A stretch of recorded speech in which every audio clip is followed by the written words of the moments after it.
Minister Anurlan, Udipetinin hıyanatçılıklı peydalanıp, üye degeni Melih Muhadov'un iden cinayetçılıklı etmesini gülleptir. Hormatly prezident bir asla laşıp bolmajak bu ýagdaý barada şeýle diýdi.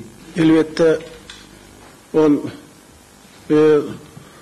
doğunun çağıstır, ol öz yegenindir. Yani men yanım haza aydı otuyen. Birliğinin ertesi canattım ben bana. İyi de hacı dedim. Men prezident bar hukukucu yol başına çağırıp ayttım dedim. Ben yine 5 tane ayarlı olanlar dedim. Hemmetine çağır var. Kimin oğlu, kimin kıyısı olan biri dedim. Yekecedi. Şu ayağını kıyısıp bassa kanundur dedim. Ağa kara demeli. Hükmü zoruttu, tutun çare olun dedim. Adam çok durmuştur dedim. Bilip olmadı. Sana da şey dedim, hacı dedim. Senin bir tıpır doğunun vardır, karındaşların vardır. Çağır hemen yanına dedim. Senin bir şey ister, minister olun dedim. Var dedim, şolatlar, ayttım dedim. Dedim ben sana. Sonra şimdi dedim, eğer de dedim, Huda yakın, biri dedim, yakın eğer varsa, o senin ağrına kol dedim. Bizim ağrına oldu. Ne son üstünlerim öğüdüm, dardım sonra. Ondan ben esası bir kıynen yanladım.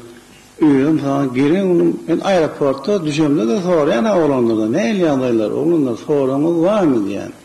Yok hemen adı gülüyorlar. Son 20 ben de men filan canlaşıyana, yağdırları soruyan. Eğer şu var sen aydı ölmedin bana. Ne bolyana durmuştur da abi. Bolyana bunu yaptı. Ne işte sen sorattır, sen bana aytmadın. Niye işte bize yılsırdın olattır, yaptın olattır. Aytam başını açmalı adamlar. Üstünde de yerine bir kıyınan yanladım. Onu sen elin bilen o hastahana salyana. Hastahana salyana aytam yine de ministra zanadan bolyan. Şoňa gowy serede barýan diýip, çara dümeýlen adam ýene reanimatsa sanam optur bularam. Ne eýär işiň sen? En bilen men näde onda iş edýän? Näde sen öz iş ýalan ýüňü edeceksen? Mene edeceksen? Ýekece mündem işläjeksen.